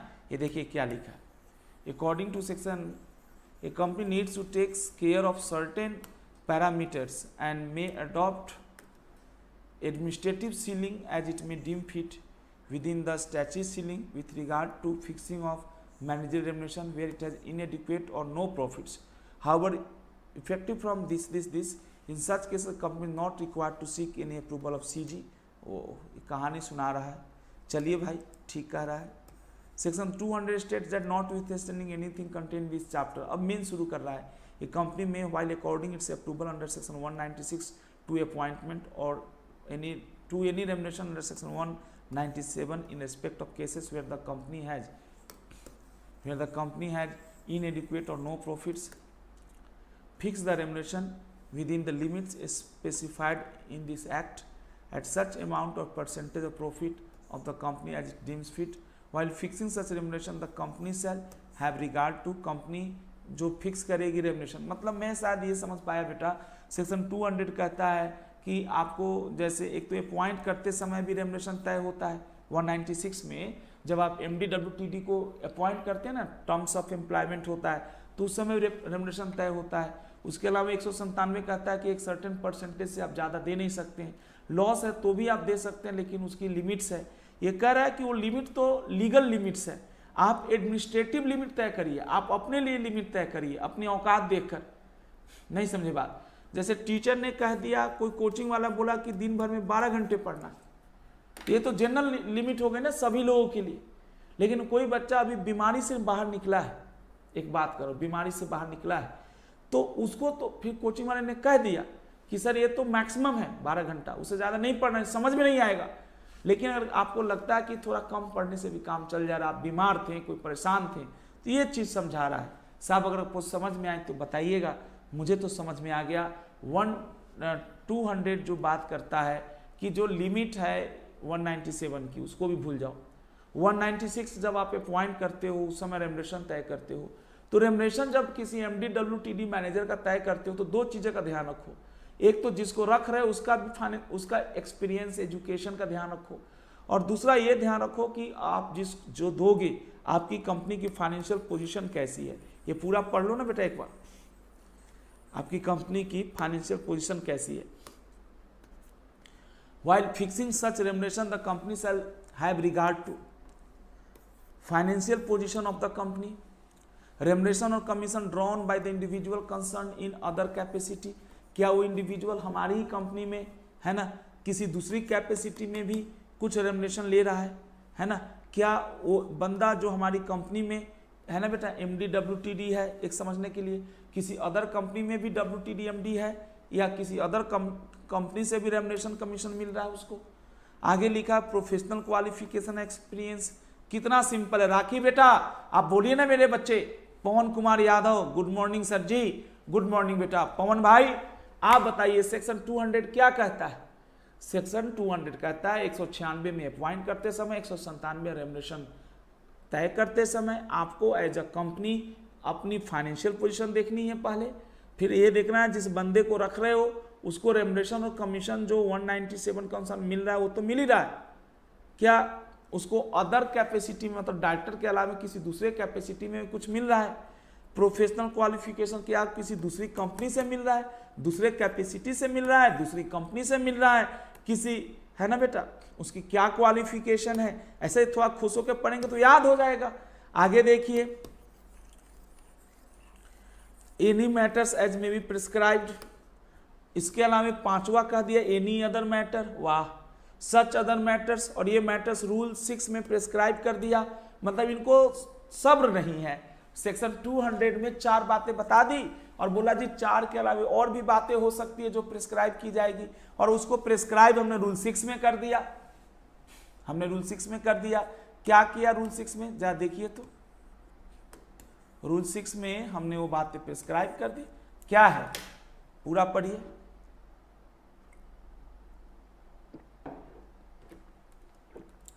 आगे लिखा the financial and other operating performance of the company during the 3 preceding financial years. Wow, ऊपर लिखा था फाइनेंशियल पोजीशन, यहाँ पे लिखा फाइनेंशियल एंड ऑपरेटिंग परफॉर्मेंस, और करंट का नहीं देखना, पीछे 3 साल का ट्रैक चेक करना है। क्या रेमुनरेशन और परफॉर्मेंस में कोई रिलेशन है? अगर हम रेमुनरेशन बढ़ा देते हैं, ज़्यादा देते हैं, तो क्या परफॉर्मेंस अच्छी होती है? ये भी एक पैरामीटर है, ये भी एक फैक्टर है। Wow, the principle of proportionality of remuneration within the company, ideally by rating methodology which compares the remuneration of directors to that of other directors on the board and employees or executive of the company. The principle of proportionality of remuneration, जैसे sir हमने तय कर दिया है कि जो यहाँ पे टॉप लेवल पे होंगे उनको मिडिल लेवल पे होंगे, लोअर लेवल पे होंगे, लोअर लेवल पे 1 रुपया मिलेगा, यहाँ पे 2 रुपया मिलेगा, यहाँ पे 3 रुपया मिलेगा, इस रेशियो में मिलेगा। तो अगर कोई आपने मेथोडोलॉजी तय कर रखा है कि जो किस लेवल पे कितना है उसको भी ध्यान देना है, मतलब कौन किस लेवल पे काम कर रहा है और उसको कितना रेमुनरेशन मिल सकता है। तो इस तरह से आप देख सकते हैं। आगे है whether remuneration policy for directors differs from remuneration policy of other employees. क्या दोस्तों दोनों का रेमुनरेशन पॉलिसी डायरेक्टर्स का और अदर एम्प्लॉय नॉन डायरेक्टर्स का कोई डिफर करता है किसी भी आधार पे? तो उसका एक्सप्लेनेशन दीजिए, क्यों डिफर करता है, मतलब उसको भी कंसीडर कीजिए, देना तो नहीं है। Security held by the director including options, तो वही security options and details of shares placed as at the end of preceding financial year. क्या उन्होंने कंपनी का शेयर खरीदकर कंपनी को ही प्लेज कर दिया है? इन सब चीज़ों को भी ध्यान देना है। कुल मिलाकर 5 ये हो गए और 4 ऊपर हो गए। अगर आप ध्यान से मेरी बात समझें तो टोटल 9 पॉइंट हो गए। 4 तो ये हो गए, 4 ये हो गए और 5वें में लिखा ना एनी अदर मैटर्स एज में बी प्रिस्क्राइब, तो इसको प्रिस्क्राइब कर दिया ना। तो ये बेटा छोटा सा पॉइंट है, थेरेटिकल है, आपसे थेरेटिकल पूछ सकता है। आप ये तो नहीं कहेंगे ना हमें नहीं आता, आप ये नहीं कहेंगे किसी को। I am watching from Nepal, thank you जी। अरुण छेत्री, अच्छा जी छेत्री साहब, आप नेपाल से क्या देख रहे हैं बेटा? ये फाइनल वाली क्लास है, सीए फाइनल वाली। दोस्तों एक बार फटाफट बताइए, सेंट्रल गवर्नमेंट और कंपनी टू फिक्स लिमिट, किसका limit with regard to remuneration? इसका आपके बुक में ज़्यादा अच्छा दे रखा है मेरे हिसाब से, बुक वाला हेडर भी एक बार जरूर नोट करिए।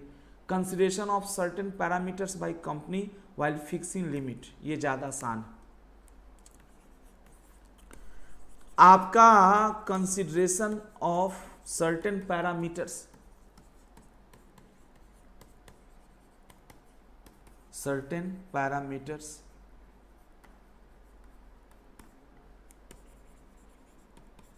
while fixing managerial remuneration,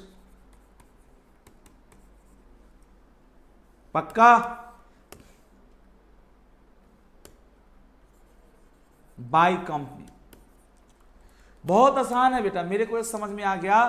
कह रहा है अपॉइंट करते समय 196 में या 197 में आपका रेमुनेशन तय करते समय कंपनियों को अपना इंटरनल भी बात का ध्यान रखना चाहिए। ये नहीं कि 11% है तो 11% दे ही दिए मुंह उठा के, ज़्यादा भी दे सकते हैं, कम भी दे सकते हैं। ज़्यादा देंगे तो आपको मैंने बताया था 11% को बढ़ाना है तो ओआर होगा, और किसी इंडिविजुअल का 5%, 3%, 1% को बढ़ाना है तो एसआर पास होगा। आपको लॉस होता है तो भी आपको इतना अच्छे से पढ़ाया था, 5 लाख, 60 लाख, 84 लाख और 1,20,00,000 है ना बेटा? 5 लाख, 7 लाख और 10 लाख की सैलरी मिलती है, आपको याद है कि नहीं? इफेक्टिव कैपिटल के आधार पे उसको बढ़ाना है तो एसआर पास कर दीजिए, उसके बाद कितना बढ़ा सकते हैं इसकी कोई लिमिट नहीं है। ये भी मैंने बताया था, पहले हम लोग जब पढ़ते थे तो दुगुना से ज़्यादा बढ़ाएंगे तो कुछ प्रॉब्लम्स थी। तो इस तरह की बहुत सारी बातें हैं sir. Consideration of certain parameters while fixing managerial remuneration by company, तो एक बार हम लोग जयकारा इसका भी लगा ही दे, खत्म कर दे इसको भी। अरुण छेत्री साहब बहुत बहुत धन्यवाद साहब, अरुण जी आप जुड़ने के लिए। और भी बच्चों को जोड़ सकते हैं, सीए फाइनल की क्लास होती है सुबह 8 बजे से लेकर 9:45 तक, आप जोड़ सकते हैं अपने दोस्तों को। ये देखिए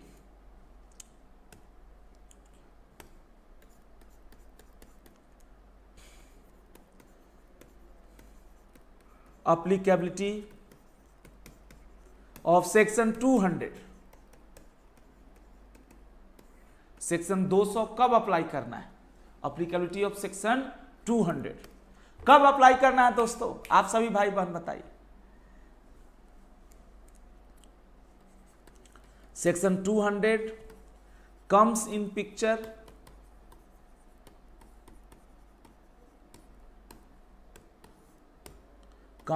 पिक्चर पहला कब होगा? While section 200 comes in picture, कब पिक्चर में आएगा? While appointing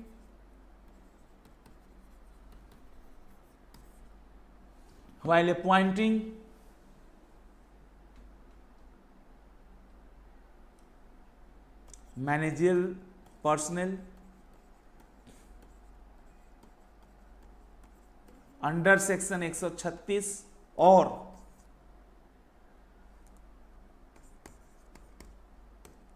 while appointing manager personnel under section 136 और while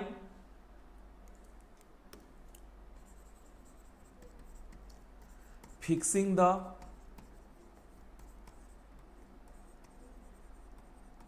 remuneration,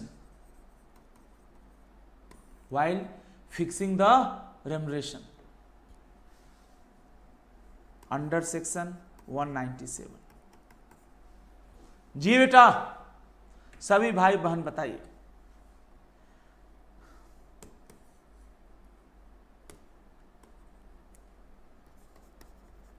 this section provides that the company shall consider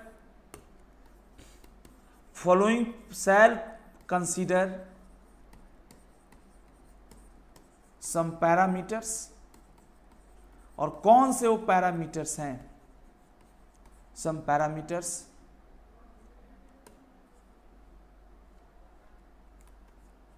in above two cases, ऊपर के दो केसेस में उस पैरामीटर को फॉलो करेगी। कौन से पैरामीटर है ये आपको बताऊं। सेकेंड लिखिए,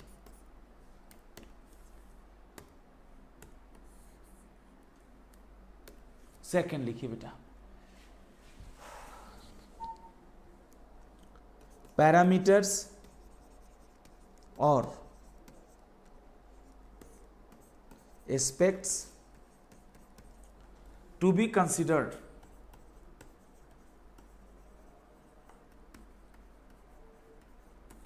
parameters aspects to be considered while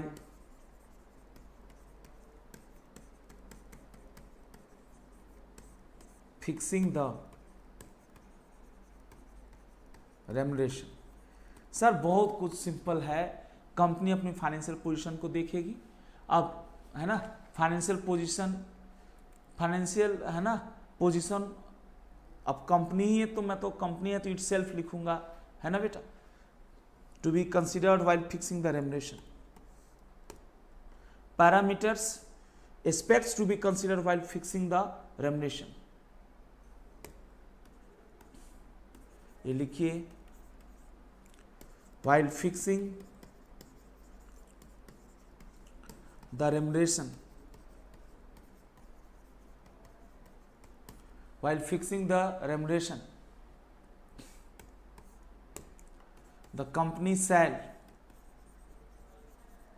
consider, क्या क्या कंसीडर करेगा बेटा, पहला लिखिए its own financial position in the market,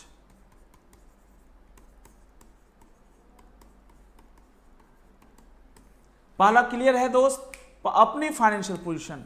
अगला B, remuneration or commission drawn by individual concerned, remuneration or commission, wow, drawn by, remuneration or commission drawn by, किसके द्वारा drawn by, drawn by the individual concerned,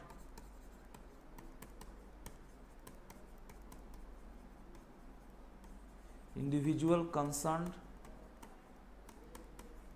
in, capital लिखिएगा, any other capacity, किसी दूसरी capacity में से आपको कुछ remuneration मिला है उसको भी माइनस कीजिए, मतलब उसको भी कंसीडर करेगा। रेमुनेशन 197 में तय करते समय कुछ और कमीशन मिल रहा है आपको किसी दूसरी कैपेसिटी में हमारी ही कंपनी से, उसको भी कंसीडर करेंगे। रेमुनेशन और कमीशन, रेमुनेशन और commission drawn by the individual, drawn by him,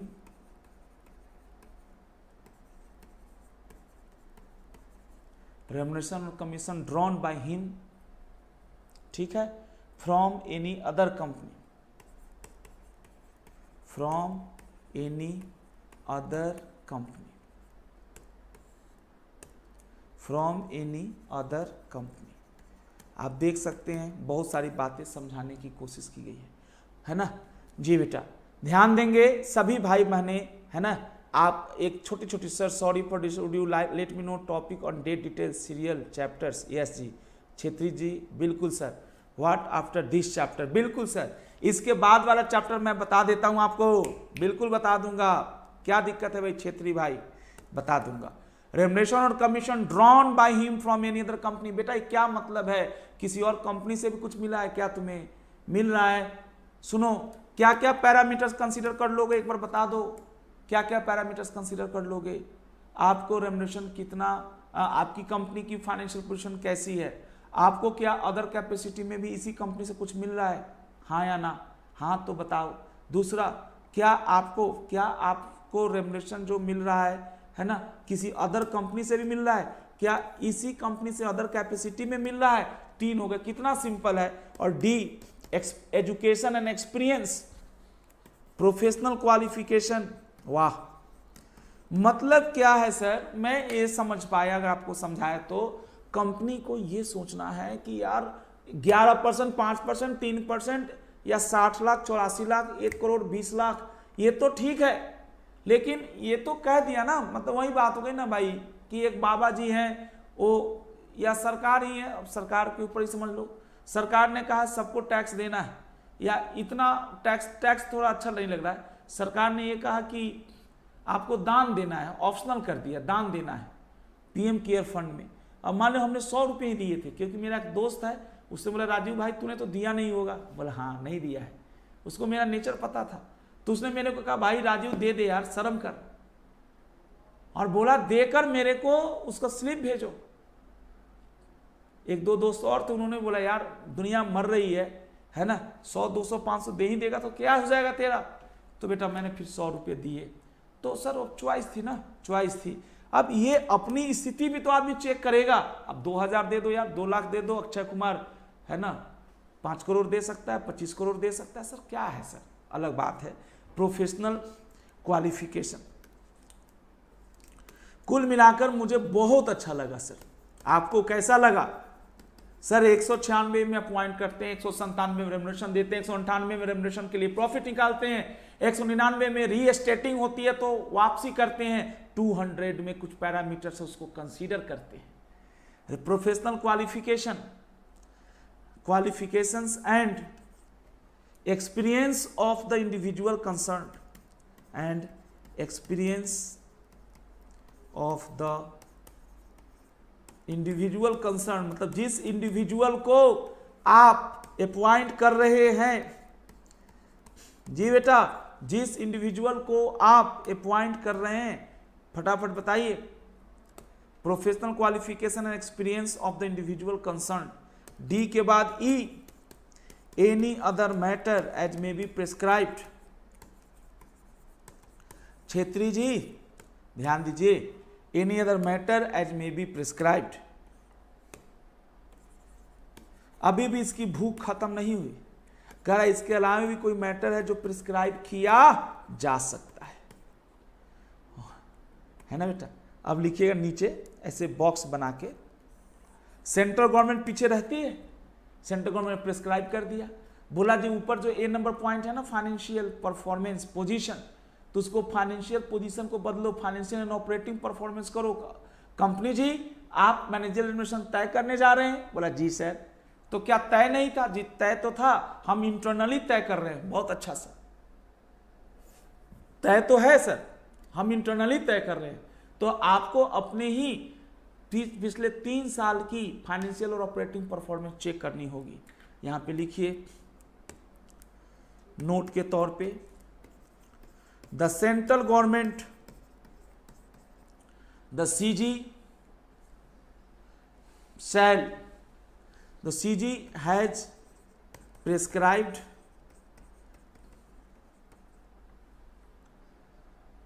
additional matters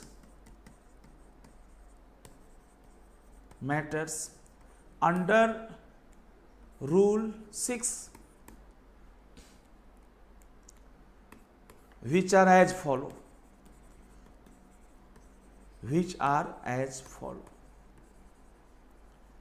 दम है तो बताओ, नहीं है तो कोई बात नहीं। विच आर एज फॉलो, दम है तो बताओ। The CG has prescribed additional matters under rule 6 which are as follow. पहला लिखो, फर्स्ट लिखो। ये सारी बातें सीजी नहीं कंसीडर करेगी, कंपनी ही करेगी। Its own financial and operating performance, financial and operating performance, its own financial and operating performance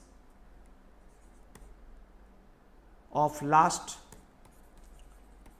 3 preceding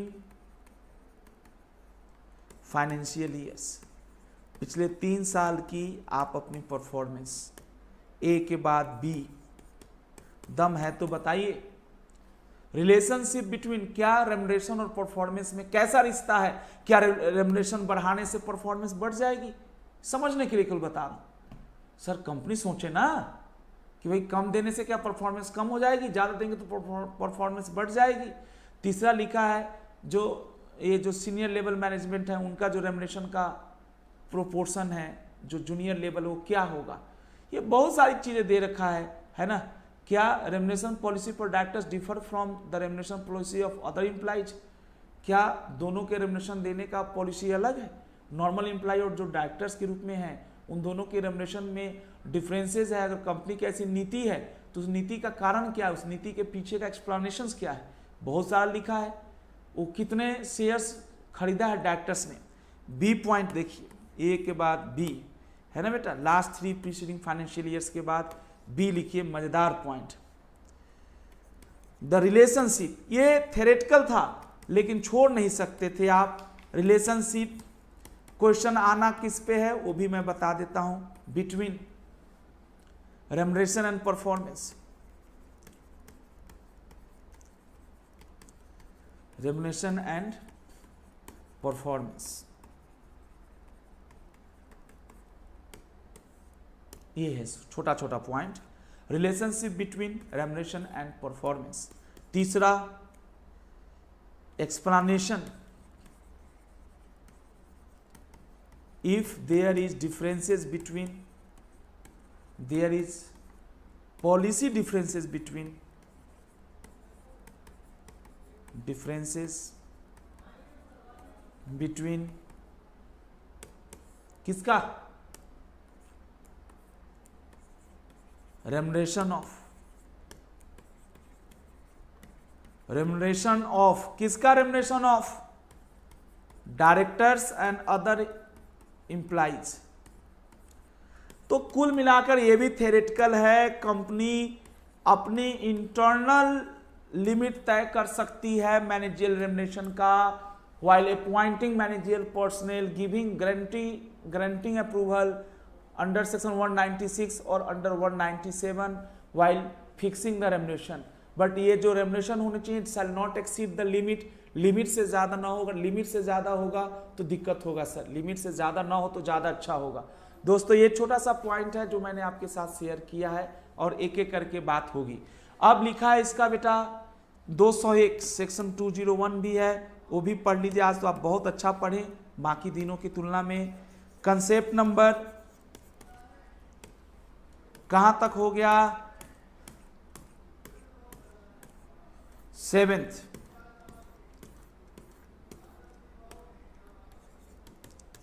concept number 8, compensation for a. अब कह रहा है बेटा कंसेप्ट 8 जो है सेक्शन 201 से रिलेटेड है और 208 एक जो है 196 से रिलेटेड है। 196 में हम लोगों ने सब सेक्शन 4 पढ़ा था, सब सेक्शन 5 पढ़ा था कि कैसे, what is the procedure for appointment of managerial director, MWM, manager, whole time manager और डायरेक्टर, होल टाइम डायरेक्टर और manager, managing director, whole time director और मैनेजर को कैसे अपॉइंट करते हैं। तो कंसेप्ट 8 में आपने पढ़ा था, क्या पढ़ा था याद है? कुछ नहीं याद है, मैं याद कराता हूँ। इसमें था सर कि बोर्ड ऑफ डायरेक्टर्स का अप्रूवल लेना पड़ता है। दूसरा था कि आपको जब भी अगली AGM हो या EGM हो उसमें मेंबर से पूछना होता था और CG से भी पूछना पड़ सकता है कुछ केसेस में। उसके अलावा वो तो पूछना तब था जब आप appointment is not as per schedule 5 part 1 के अनुसार नहीं था। ये सब चीज़ें आपने देखा था। अब क्या था उसमें एक चीज़ और था कि अपॉइंटमेंट करने के 60 दिन के भीतर इसकी खबर आपको देनी होगी, है ना, MR1 में, याद है कि नहीं? तो वो चीज़ था, MR1 में आप खबर देते हैं। अब क्या है कि अगर 196 में जो आप अपॉइंटमेंट कर रहे हैं, 196 में अपॉइंटमेंट कर रहे हैं, जैसे आपको याद है सर 196 का जो शेड्यूल 5 था, 196 में जो शेड्यूल 5 था पार्ट 1 था, उसमें भी 3 कंडीशंस थे। एज वाला छोड़ दिया जाए, आप किसी नॉन रेसिडेंट इंडियन को MD बनाना चाहते हैं, नॉन रेसिडेंट इंडियन को, या एक ऐसे बंदे को बनाना चाहते हैं जो इकोनॉमिक ऑफेंस में 1 साल से ज़्यादा के लिए जेल गया है, याद करिए, जेल तो एक दिन के लिए भी नहीं गया, सॉरी बेटा, एक दिन या उससे ज़्यादा के लिए जेल गया है, या उसके ऊपर पेनाल्टी जो लगी वो 1000 से ज़्यादा की है, याद है कि नहीं? तो कुछ कुछ याद है आपको। तो उसमें था कि आपको सीजी से अप्रूवल लेना होगा। जो सेक्शन 201 है वो ये बताता है कि सीजी से अप्रूवल लेने के लिए क्या कंडीशन है। आप सीजी से अप्रूवल लेने से पहले पेपर में विज्ञापन डालिए कि हम ऐसे घटिया आदमी को कंपनी का MWM बना रहे हैं जो शेड्यूल 5 की रिक्वायरमेंट को पूरा नहीं कर रहा है, और अगर पूरा करता तो सेंट्रल गवर्नमेंट से अप्रूवल नहीं लेना पड़ता। आप बताइए, इंग्लिश न्यूज़पेपर, हिंदी न्यूज़पेपर या जो भी रीजनल लैंग्वेज न्यूज़पेपर जहाँ रजिस्टर्ड ऑफिस है उसमें आपको छापना पड़ता है सर। उसके बाद आप MR2 में अप्लाई करते हैं सर सीजी के पास। यानी कोई भी कंपनी चुपचाप सीजी के पास नहीं जाएगी, मेंबर्स को भी पता है। अब मेरे भाई बहन बता देते तो अच्छा लगता, 2 मिनट में आपका समय खराब होगा। फटाफट बताइए, कोई भी भाई को समझ में आया 201 तो क्या है? 201 हमें ये बताता है कि आप अगर सेंट्रल गवर्नमेंट से, है ना, मैनेजरियल, है ना, पर्सन को अपॉइंट करने के सिलसिले में 196 के 96 में जो MWM को अपॉइंट करते हैं उस सिलसिले में आपको परमिशन लेनी पड़ रही है। किसकी पड़ रही है परमिशन? सीजी की। तो आप सीजी को अप्लाई करिए। Every application made to CG under provision of chapter 13, जो चैप्टर 13 है कंपनी एक्ट का, shall be made in form number MR2 and shall be accompanied with the fees as may be prescribed. Every such application seeking approval shall be made to the central government within a period of 90 days of such appointment. अच्छा, ये मेरे को नहीं पढ़ाया था बेटा, कह रहा एवरी सच एप्लीकेशन। अच्छा बेटा, यानी इसका मतलब है कि सीजी का अप्रूवल अपॉइंटमेंट करने के बाद भी लिया जा सकता है। तो ये तो गलत है सर, ऐसे होना चाहिए ना प्रायर अप्रूवल, क्योंकि फिर यहाँ भी डाउट होगा सीजी अप्रूवल ना दिया तो क्या होगा। मुझे लगता है इसका मतलब सीजी अप्रूवल दे ही देती होगी, मेरे को जो समझ में आया, क्योंकि आप कह रहे हैं कि within 90 days from the date of such appointment के 90 दिन के भीतर है। तो कंसेप्ट नंबर 8 के रूप में लिखिए। अगर आप लिख पाते हैं कुछ छोटी मोटी बातें तो मुझे अच्छा लगेगा, है ना, आपको भी अच्छा लगेगा। ये लिखिए, फॉर्म्स एंड प्रोसीजर्स। कुछ समझ में आया बेटे? क्या समझ में आया? आप जो चैप्टर पढ़ रहे हैं, इस चैप्टर में किसी भी स्टेज पे आपको सीजी की अप्रूवल चाहिए तो मिलेगी। उसके लिए MR2 में आप 90 डेज के भीतर आप जाइए। Forms and procedure in relation to approval of central government. अब बेटा इसका और मैं मेहनत करूंगा बेटे, आपके लिए और बना के लाऊंगा। अच्छा, section 201 201 forms and procedure in relation to approval of central government, section 201। क्या सभी भाई बहनों को समझ में आया कुछ? चलिए, समझ में आ गया है तो मैं अब रोकूंगा आपको, लेकिन एक ध्यान दीजिएगा, इसमें बहुत सिंपल है, प्लस रूल 7 भी है। आप आराम से पढ़ के आइए, याद रखिएगा। कंसेप्ट 8 में छोड़ा हूँ निवांधन जी। अब आप लोग स्पीड में आ गए हैं, जबरदस्त पकड़ लिए हैं मैटर। अब आप लोग इसको थोड़ा सा आप भी पढ़िए, थोड़ा सा मैं भी पढ़ाता हूँ और फिर आगे बढ़ते हैं। ओके जी दोस्तों, है ना, थोड़ा थोड़ा आप भी मेहनत करिए। क्या है, बहुत सिंपल है। आपको करना क्या है, आपको पहली बात तो अप्रूवल चाहिए क्यों सेंट्रल गवर्नमेंट का, क्यों चाहिए? कभी आप बैठकर घर पे सोचिएगा, सेंट्रल गवर्नमेंट का अप्रूवल अब मैनेजरियल रेम्युनरेशन के लिए नहीं चाहिए। ये गलत लिखता है, बुरा मत मानिए। मैनेजरियल रेम्युनरेशन के लिए मतलब 2017-18 में जो अमेंडमेंट आई है उससे पहले था, इसीलिए चैप्टर 13 लिखा है। मेरे को तो नहीं लगता सर अब कितना भी मैनेजरियल रेम्युनरेशन देना है दे दो जी। आप 197 और शेड्यूल 5 की रिक्वायरमेंट पूरा कर दो, मेंबर से पूछ लो, जिनका डिफॉल्ट किए उनसे पूछ लो। सेंट्रल गवर्नमेंट से मैनेजरियल रेम्युनरेशन के लिए पूछने की जरूरत नहीं है। सेंट्रल गवर्नमेंट का ये नहीं, पावर उन्होंने अपना कम कर दिया, लिबरल कर दिया कंपनी एक्ट को। आप जो कंडीशन है उसको पूरा करो और उससे बात खत्म हो जाएगी बात। थैंक यू जी दोस्तों, आज हम लोग रुकते हैं। आज बाकी दिनों की तुलना में आपने बहुत अच्छा पढ़ा और अभी तो शुरुआत है, ये तो अभी शुरुआत है। पार्टी यूं ही चलेगी, है कि नहीं? पार्टी यूं ही चलेगी बेटा। Thank you.